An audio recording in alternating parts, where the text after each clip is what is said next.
Hello, my name is James Harris. I'm the Collections Engagement Officer here at Corinium Museum, and for today's Friday Finds, I'd like to introduce you to the recently acquired Iron Age Hoard, discovered in the Cotswolds by a very experienced metal detectorist. He called in the archaeologists and they worked together to rescue 164 silver coins dated to the late Iron Age, as well as a beautiful assemblage of miniature votive objects, which my colleague Phil will tell you about in the next video. Here's a small selection of the coins. This isn't a casual loss of spare change. It's a deliberate action by a person or a community.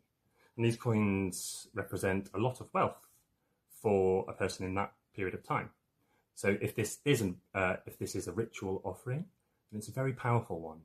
Otherwise, this could be the accumulated wealth of a powerful person or community at a time when the safest place to keep something of value is in the ground.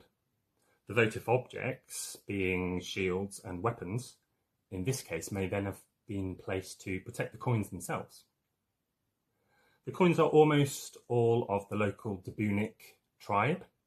They're very different to the very formal Roman coins, where you get a distinct depiction of the emperor and an inscription, which in a sense is his CV, his titles and list of achievements for widespread communication to his people. The Dubunic coins, on the other hand, at least to us, are very ambiguous. They clearly, usually, don't represent an individual. The faces are very abstract. There's no clear gender to them, even.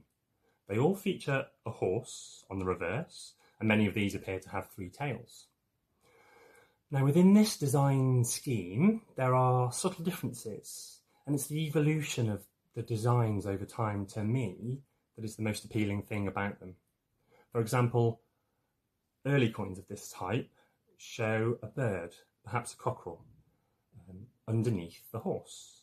Later, that cockerel appears in a more crude form because it's being copied over time, becoming less like a bird and over time more like a plant. The beak gets wider and further apart until it doesn't look like a beak anymore. It looks like leaves or petals. And so the next one will deliberately have a plant or a flower or an ear of wheat or something like that as a interpretation of what they saw before. It's a lovely kind of Chinese whispers of the evolution of the design elements. It's even possible to trace some of these visible elements back to the 4th century BC coins of Philip II of Macedon, father of Alexander the Great. These are the coins that Celtic peoples in the east of Europe first made copies of. So there's a retention of a bit of the DNA of those really early coins, even 300 years later into Iron Age Britain. They always use visual elements from a very limited range of symbols. And these are pellets, a crescent moon shape, rings and bars.